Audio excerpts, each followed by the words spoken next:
Hello to all, मैं अमरजीत कुमार अपने इस यूट्यूब चैनल में आप सभी का स्वागत करता हूं। आज जो हम लोग डिस्कस करने वाले हैं वो है general character of protozoa. General character of protozoa मतलब प्रोटोजोआ के सामान्य लक्षण। ठीक है, देखिए अगर हम प्रोटोजोआ को डिवाइड करें, प्रोटोजोआ को डिवाइड करते हैं तो बनता है वर्ड प्रोटो मीन्स होता है फर्स्ट और एक होता है जुआन होता है एनिमल। ठीक है, तो इस धरती पर पाए जाने वाले फर्स्ट एनिमल है प्रोटोजोआ के। ठीक है, ये जो टर्म दिया था, टर्म वाज गिवन बाय गोल्डफस इन 1818 में। गोल्डफस के द्वारा टर्म दिया गया था 1818 में। ठीक है, आगे देखेंगे ये जो प्रोटोजोआ है ये प्रोटोजोआ विटेकर के क्लासिफिकेशन के पहले फाइलम में रखा जाता था। हम इसको जो हम क्लासिफिकेशन जब हम बायोलॉजिकल क्लासिफिकेशन स्टडी करेंगे, पढ़ेंगे, क्या वीडियो बनाएंगे, तब आपको बताएंगे कि विटेकर के क्लासिफिकेशन के पहले भी कई क्लासिफिकेशन दिए गए थे। तो विटेकर साहब के क्लासिफिकेशन के पहले जो प्रोटोजोआ था उसको हम फाइलम में रखते थे, लेकिन जब इन्होंने 5 किंगडम क्लासिफिकेशन प्रपोज किया उसके बाद से ये विटेकर साहब क्या किए, प्रोटोजोआ को सेपरेट कर दिए। और इसको सेपरेट कहाँ से किए, एनिमलिया फाइलम से इसको सेपरेट किए और सेपरेट करके इनको एक नया किंगडम बनाया, प्रोटिस्टा। ठीक है, तो आगे देखेंगे the term protozoa was used as phylum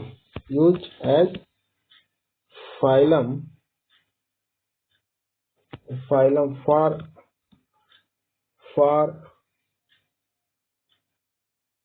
नहीं लगाएंगे phylum,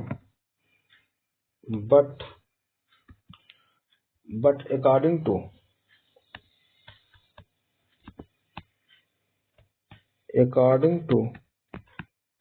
5 kingdom classification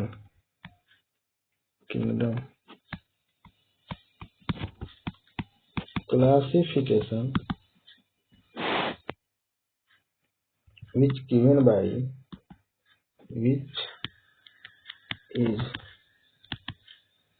given by Whittaker,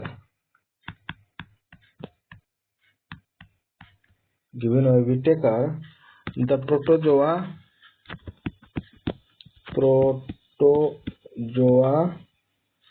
are separate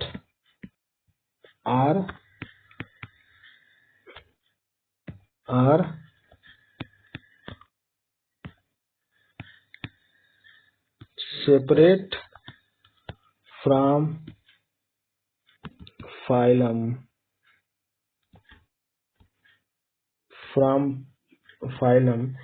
animal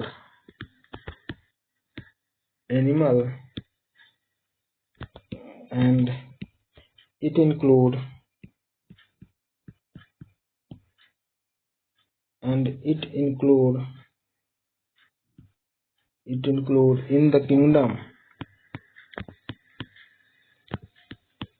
the kingdom protista.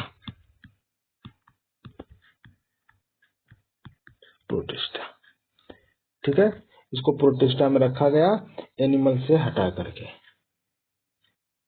ठीक, अच्छा, अगर हम बॉडी लेवल ऑफ ऑर्गेनाइजेशन की बात करें तो देखेंगे प्रोटोजोआ exhibit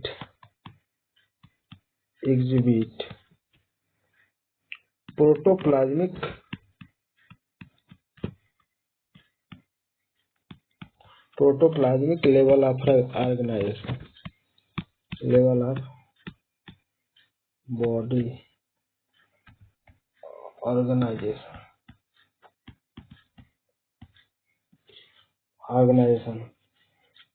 ये प्रोटोप्लाज्मिक लेवल ऑफ ऑर्गेनाइजेशन क्या होता है? तो देखिएगा कि जब ऐसे ऑर्गेनिज्म जो सिंगल सेल को हो, यूनिसेलुलर हो, ठीक है, तो उसमें बॉडी की सारी एक्टिविटीज ऑस्मोरेगुलेशन, मेटाबॉलिज्म, सारी एक्टिविटी एक ही सिंगल सेल में हो रही हो, तो उसे क्या कहेंगे?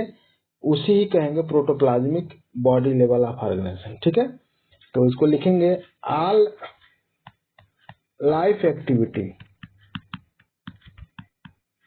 मतलब लाइफ की जितनी भी एक्टिविटी हो रही, जिंदा रहने के लिए जो भी एक्टिविटी हो रही है वो सब एक ही सिंगल सेल में हो, are work within the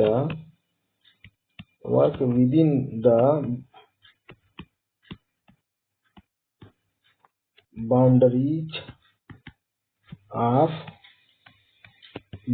of a single cell which is structural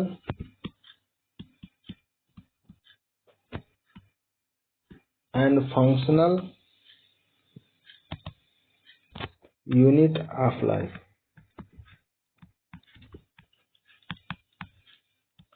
cell क्या है?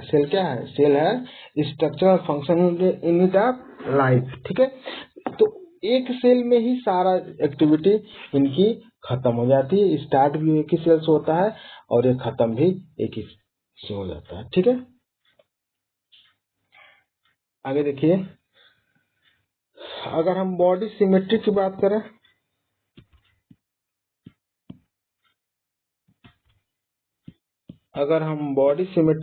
करें, तो कहेंगे कि यह बॉडी सिमेट्री इनकी दो तरह की होती है।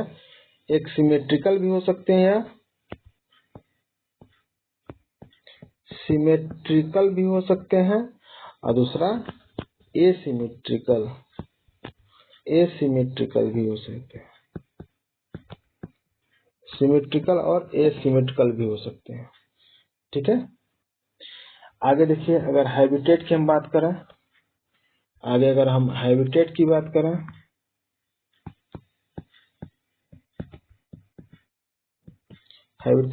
करें, तो कुछ जो होते हैं वो फ्री लिविंग होते हैं,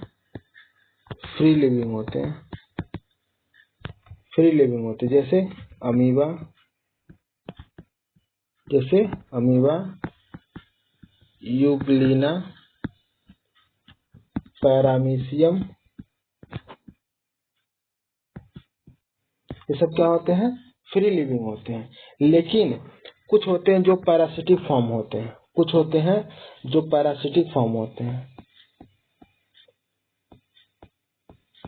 पैरासिटिक फॉर्म।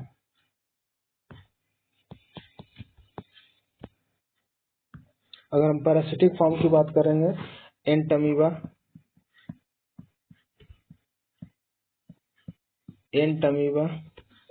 ट्रैपनोसोमा,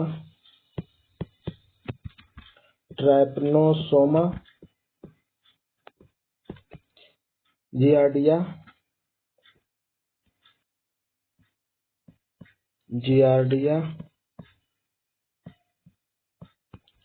ट्राइकोमोनास,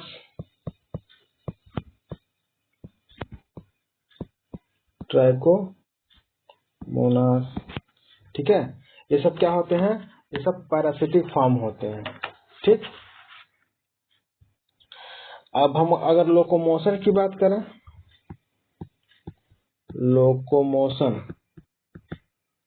अगर हम लोकोमोशन की बात कर रहे हैं,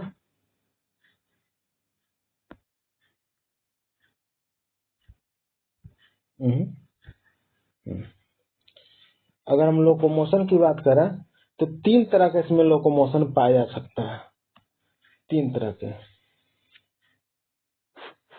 There are mainly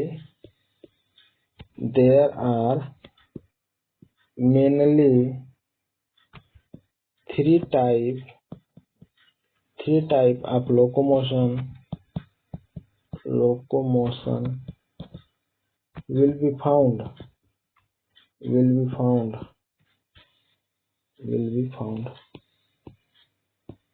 ठीक है। पहला क्या है? पहला है सीडोपोडिया।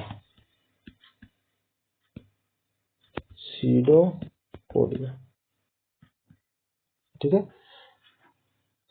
सीडो मीन्स काल्पनिक, पॉड मीन्स पैर। क्या होगा? सीडो मीन्स झूठा होता है ना। जहां भी बायोलॉजी में जहां PSEUDO शब्द आता है तो समझ लीजिए वो काल्पनिक है, झूठा है। ठीक है। अब पॉड मीन्स होता है पैर, तो पैर की तरह ही काम करता है लेकिन पैर एक्चुअली नहीं होता है वो। ठीक है।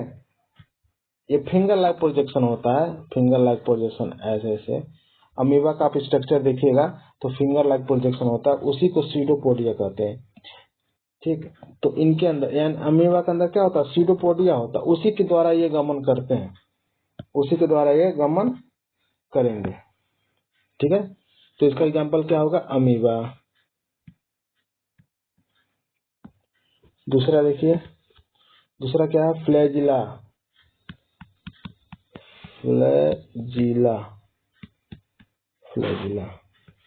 तीसरा क्या है?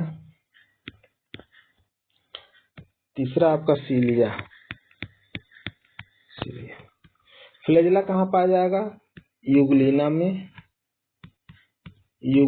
में और ट्राइपनोसोमा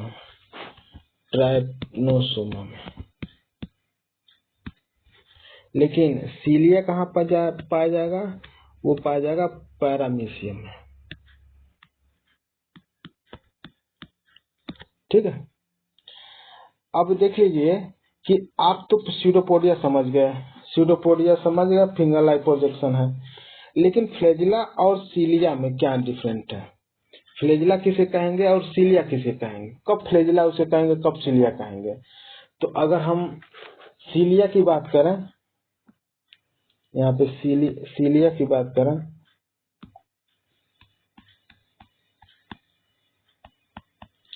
तो सीलिया कंपैरेटिवली जो होता है ना, स्मॉल होता है। फ्लैजिला से क्या होता है? स्मॉल होता है। ठीक। ये हेयर लाइक प्रोजेक्शन होता है, हम लिख दे रहे हैं शॉर्ट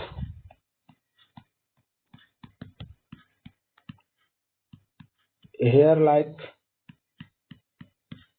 प्रोजेक्शन। मेरे साथ साथ आप लोग नोट्स बनाते चलेंगे तो आप लोगों के लिए ये बहुत ही फ्रूटफुल होगा, बहुत ही ज्यादा फ्रूटफुल होगा।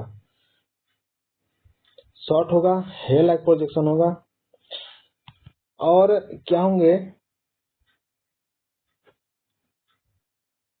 न्यूमरस फॉर्म होंगे। ठीक है। ये नंबर में क्या होंगे? न्यूमरस होंगे। न्यूमरस बहुत सारे नंबर होंगे। कहां से कहां तक?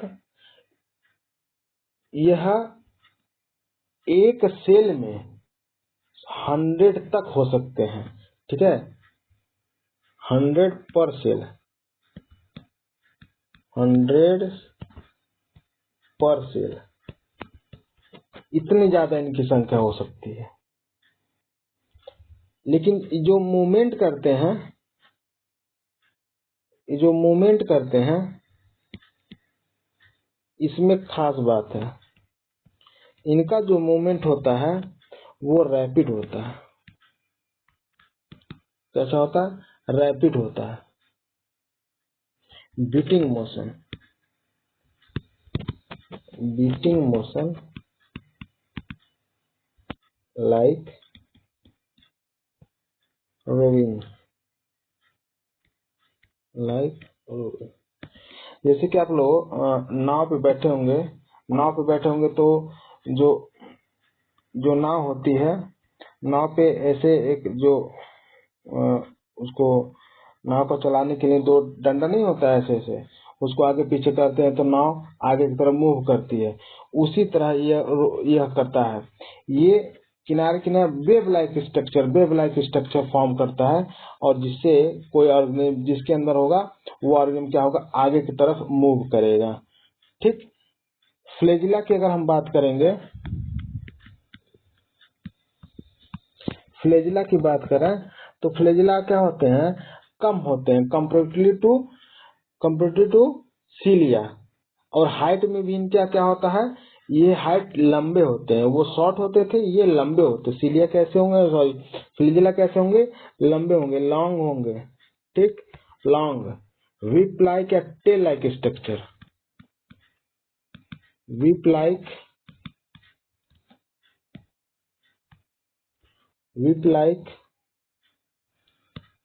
और टेल लाइक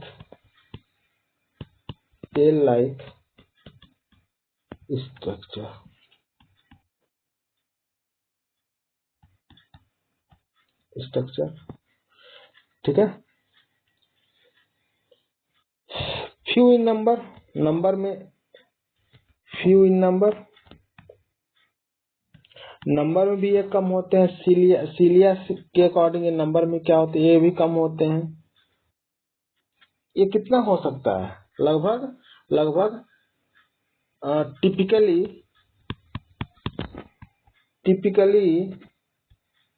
1 to 8 पर सेल। यह 1 से 8 फ्लैजिला एक सेल में हो सकता है, लेकिन सीलिया हजारों संख्या में पाए जाते हैं। अगर हम मूवमेंट की बात करें तो ये प्रोपेलर जैसे मूव करता है वैसे ये मूव करते हैं। मूव लाइक प्रोपेलर,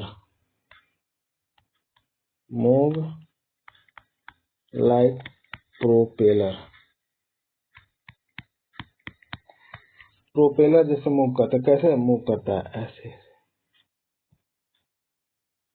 तो ये राउंडेड मूव करते हैं, इस तरह से राउंडेड मूव करते हैं और आगे बढ़ते हैं। ठीक, चलिए यहाँ तक हम लोग समझे। चलिए न्यूक्लियस की अगर हम बात करें, nucleus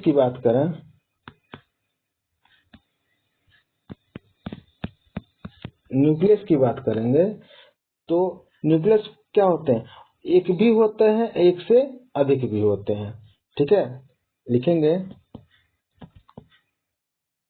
the number of nuclei एक, न्यूक्लियाई अधिक, न्यूक्लियाई फ्रॉम 1 to several,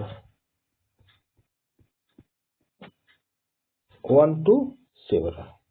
ठीक है, जैसे कि डाइमॉर्फिज्म पाया जाता है,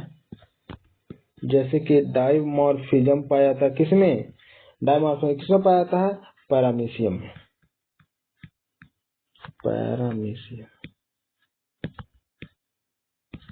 उसमें क्या होता है, एक माइक्रो न्यूक्लियाई होता है और एक मैक्रो न्यूक्लियाई होता है। हम लोग जब पैरामीशियम स्टडी करेंगे तो हम लोग देखेंगे माइक्रो न्यूक्लिया क्या चीज होता है। यहाँ से भी क्वेश्चन बनते हैं। ठीक है, अच्छा अब देखिए मोड ऑफ न्यूट्रिशन की बात करें। मोड ऑफ न्यूट्रिशन की अगर हम बात कर रहे हैं तो इसमें 4 तरह के मोड ऑफ न्यूट्रिशन होते हैं। पहला होलोजोइक, दूसरा होलोफिटिक, तीसरा सेप्रोजोइक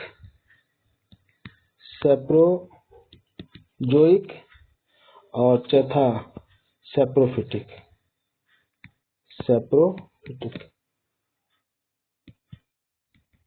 एक एक चीज को देख लीजिए। अगर होलोजोइक है तो जुआन मीन्स यहाँ देखिए, जुआन मीन्स क्या आता है, जोइक है ना, तो जुआन मीन्स क्या होता है, एनिमल। अब फाइटिक यहाँ पे क्या है, तो यहाँ फाइटिक है तो ये हो जाएगा आपका प्लांट। तो यह एनिमल की तरह बिहेव करेगा, यानी मोड ऑफ न्यूट्रिशन कैसे करेगा, एनिमल की तरह जाएगा।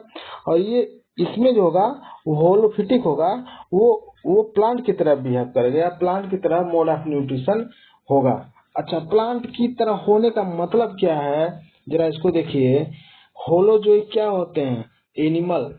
जोइक मीन्स एनिमल, मतलब जैसे एनिमल न्यूट्रिशन करते हैं वैसे भी ये न्यूट्रिशन भी ये ऐसे न्यूट्रिशन करेगा।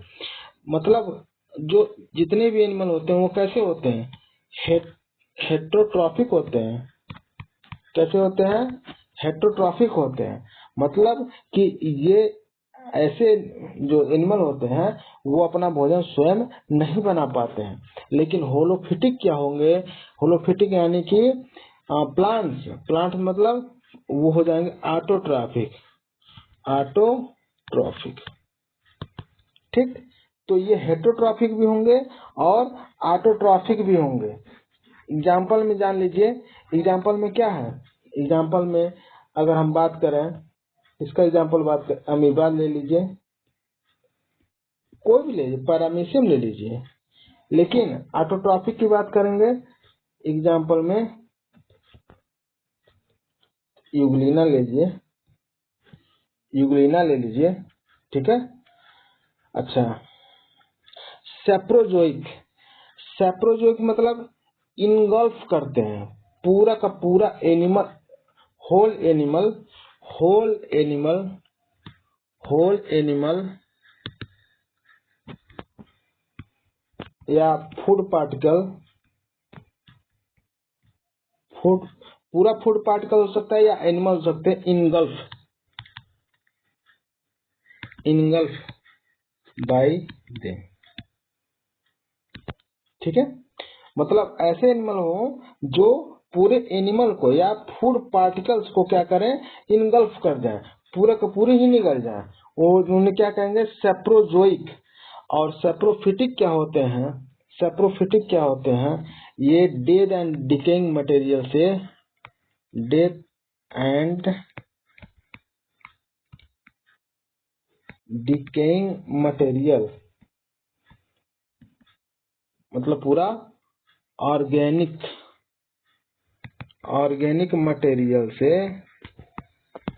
मटेरियल से अपना भोजन प्राप्त करते हैं, उन्हें क्या कहेंगे, सेप्रोफिटिक होते हैं, वो सेप्रोफिटिक कहते हैं। तो प्रोटोजोआ कैसे होते हैं, प्रोटोजोआ में न्यूट्रिशन 4 तरह का होता है, होलोजोइक, होलोफिटिक, सेप्रोजोइक एंड सेप्रोफिटिक। ठीक है, चलिए आगे बढ़ते हैं।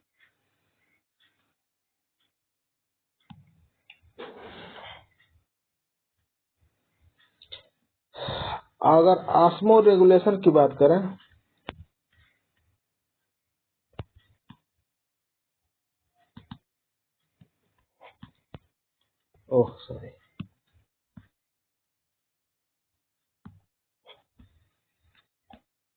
ऑस्मो रेगुलेशन, अगर ऑस्मो रेगुलेशन क्या होता है, बैलेंस ऑफ वाटर होता है। ठीक है, बैलेंस ऑफ वाटर। ठीक है, तो वाटर का बैलेंसिंग बनाए रखने के लिए यहाँ पे कौन सा ऑर्गेनिज्म हेल्प करता है, तो यहाँ पे जो होता है कॉन्ट्रेक्टाइल वैक्यूल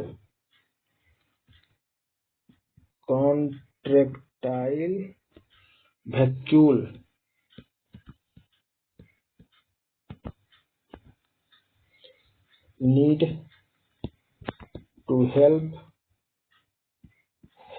in osmoregulation। ठीक है, osmoregulation। लेकिन ये जो कॉन्ट्रेक्टाइल वैक्यूल्स होते हैं वो केवल एक्वाटिक फॉर्म में ही या फ्री लिविंग फॉर्म में ही प्रेजेंट होते हैं। पैरासिटिक फॉर्म में ऑस्मो रेगुलेशन नहीं होता है और पैरासिटिक फॉर्म में क्या होते हैं, वे अब्सेंट होते हैं। एक पॉइंट बढ़ा लेंगे, लिखेंगे present in free living form and absent in parasitic form.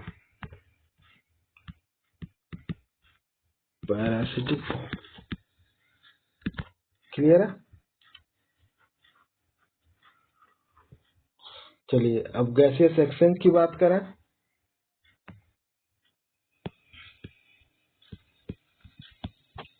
Gaseous exchange की बात करें तो गैसियस एक्सचेंज इसमें होगा गैसियस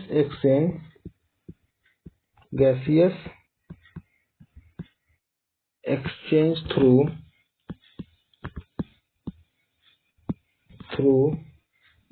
बॉडी सरफेस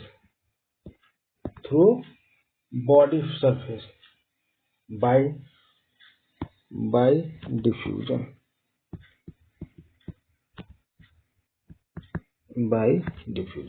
डिफ्यूजन के द्वारा क्या होता है, यह जो बॉडी सरफेस से गैसेस का एक्सचेंज होता है। ठीक है, अब देखिए यहाँ पर अगर हम वेस्ट मटेरियल की बात करें, एक्सक्रीटरी प्रोडक्ट,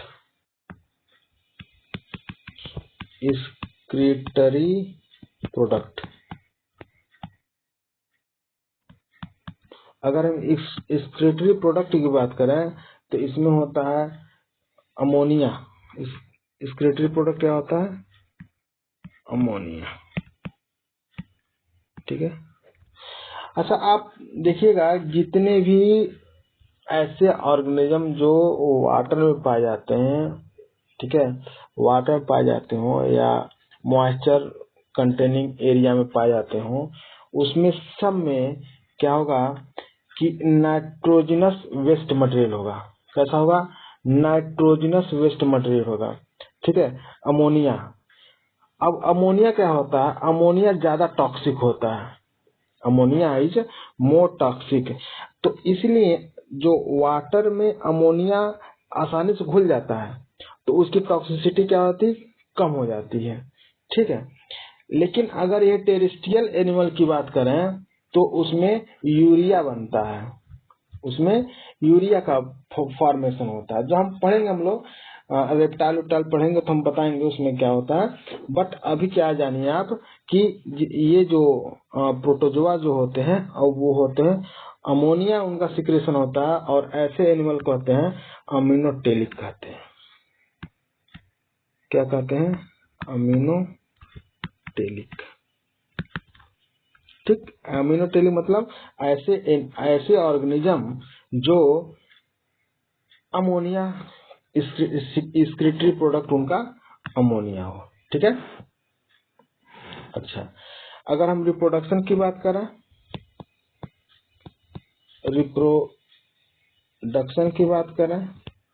तो रिप्रोडक्शन देखेंगे।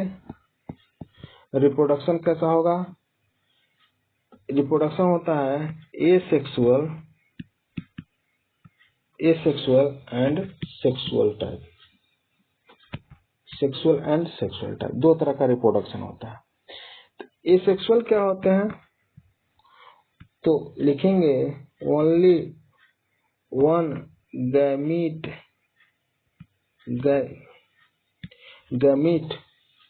रिस्पांसिबल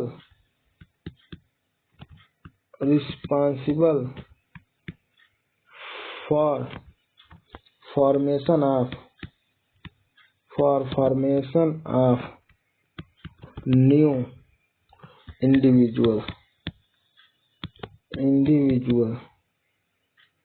मतलब no gamete fusion,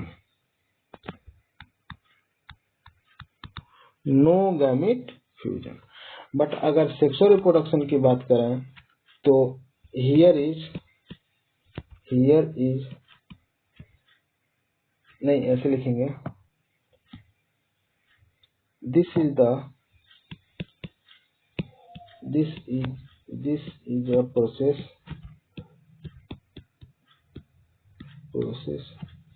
in which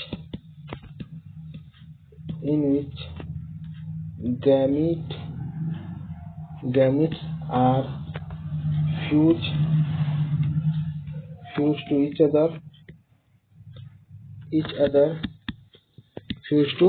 each other and form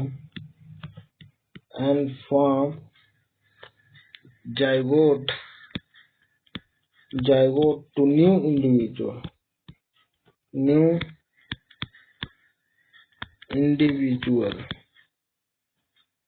ठीक है। तो ए सेक्सुअल होता है और सेक्सुअल होता है। तो अगर हम ए सेक्सुअल की बात करें, कर रहे हैं, तो इसमें जो होता है बाइनरी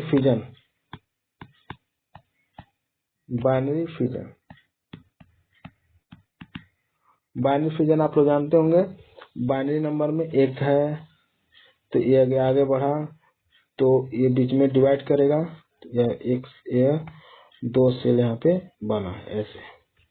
फिर आगे चलकर ये दोनों डिवाइड किए, तो आगे यह 2 सेल बना। फिर इसमें डिवाइडेशन होगा, तो ये 2 सेल, ये 2 सेल, ये 2 सेल, ये 2 सेल। ठीक है। तो ये बाइनरी फिजन होता है। तो बाइनरी फिजन में भी देखिए क्या है, अगर हम बाइनरी फिजन की बात करें तो सिंपल बाइनरी फिजन होता है किसमें? सिंपल बाइनरी फिजन किसमें? अमीबा में। याद रखिएगा, simple binary fission found in amoeba. Transverse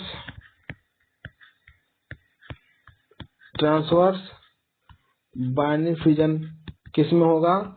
paramecium में। किसमें? पैरामीशियम।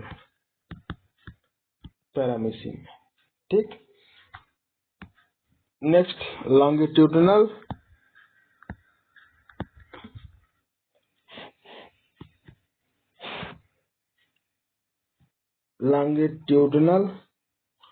बाइनरी फिजन होता किसमें? लॉन्गिट्यूडिनल बाइनरी फिजन किसमें? ट्राइपनोसोमा।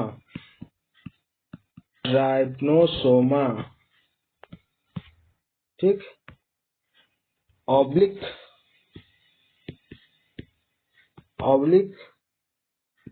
बाइनरी फिजन होता किसमें? तो याद रखेगा, सीरेटियम। ये हो गया आपका ट्राइपनोस, TRY, सीरेटियम। ठीक, सीरेटियम। अब देखिए, पहला हो गया बाइनरी फिजन, दूसरा क्या होगा? दूसरा होगा budding.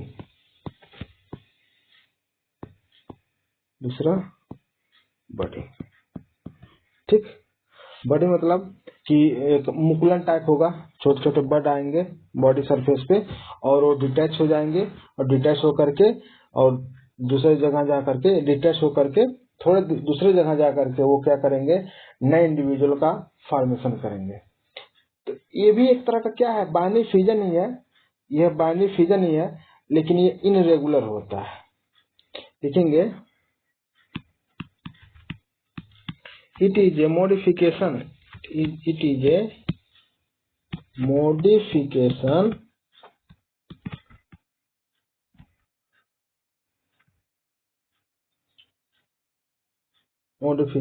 of binary fusion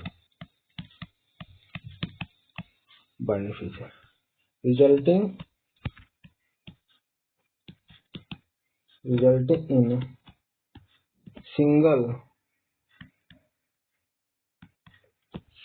or many daughter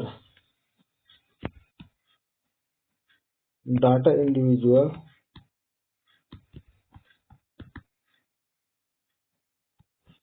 in addition to the individual in addition to the parent, ठीक है, in addition to the parent. Example में अगर हम बात करें वर्टिसेला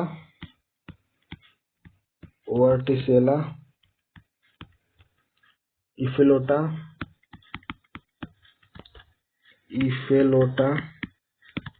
ठीक है।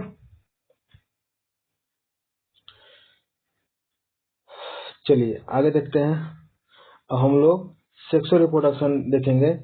तो यहाँ पे हम लोग सेक्सुअल रिप्रोडक्शन था, यहाँ देख सकते हैं सेक्सुअल रिप्रोडक्शन। तो सेक्सुअल रिप्रोडक्शन हम क्या बताए हैं कि सेक्सुअल रिप्रोडक्शन कैसे होता है? बाय गैमीट फॉर्मेशन,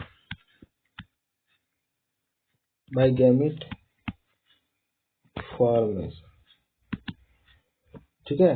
दो गैमीट फॉर्म होगा, formation and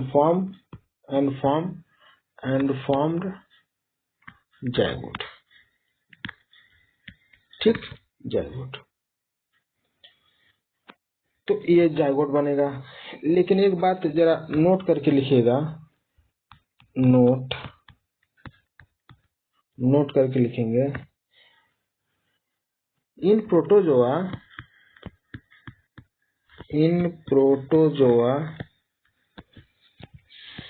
sexually mature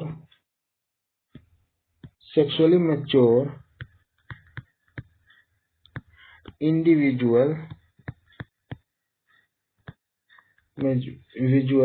is haploid,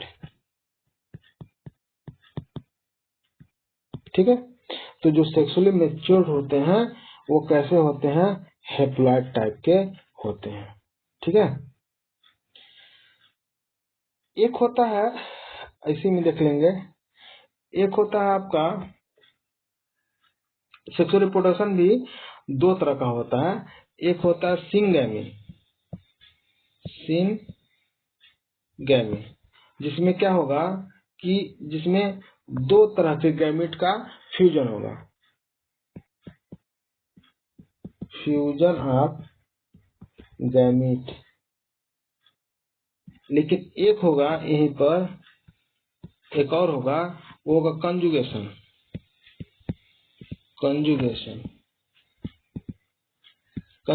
क्या होता है? तो कंजुगेशन कहेंगे इसमें न्यूक्लियर का एक्सचेंज होता है, एक्सचेंज नहीं कहेंगे, लिखेंगे ट्रांसफर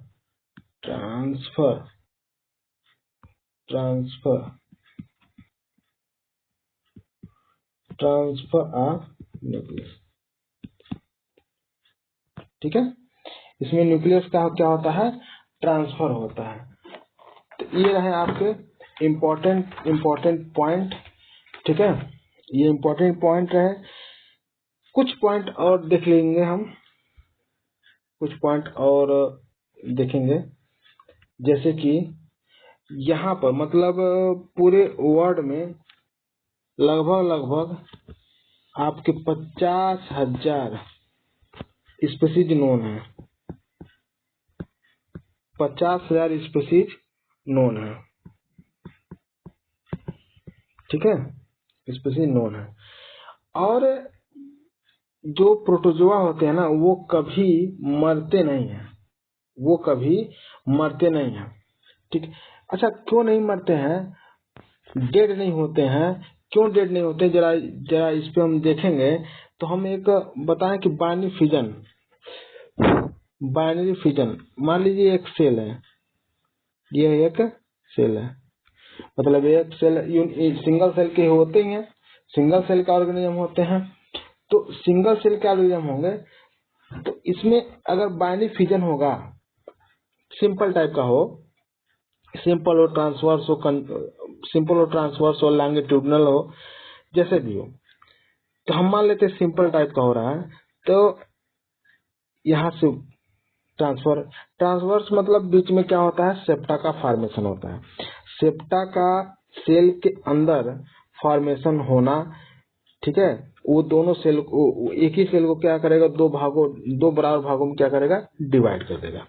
अब इसमें ये आगे चल करके क्या हो जाए, ये वाला हिस्सा, ये जितना हिस्सा है वो, और ये जितना हिस्सा है वो, दो अलग अलग सेल बनाना है।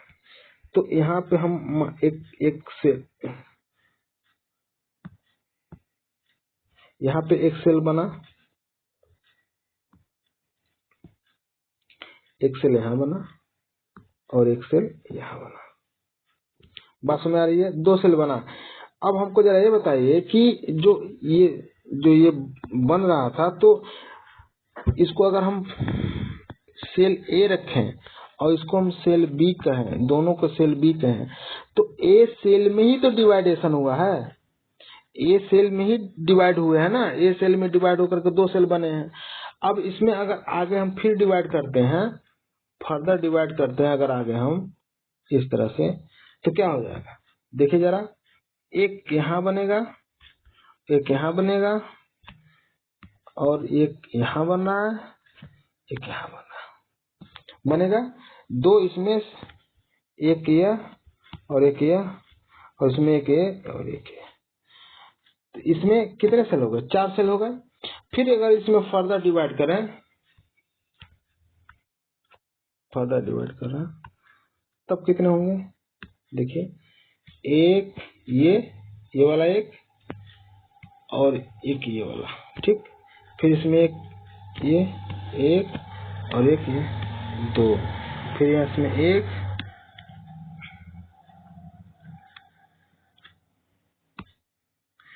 एक, ये वाला 2, फिर इसमें एक, ये वाला 2, ठीक। तो हम क्या कह सकते हैं, हम यह कहेंगे कि जो पेरेंट सेल था उसी पेरेंट सेल से सब डिवाइड हुआ है। अब पेरेंट सेल ही जब डिवाइड हुआ है तो डेड कहाँ हुआ, तो इसीलिए जो ये सिंगल सेल के जो आरएनएम होते हैं वो कभी वो डेड नहीं होते हैं, ठीक है। तो आज के लिए बस इतना ही। अगला वीडियो जो हम लोग बनाएंगे उसमें हम लोग क्लासिफिकेशन देखेंगे, किसका, प्रोटोजोआ का क्लासिफिकेशन।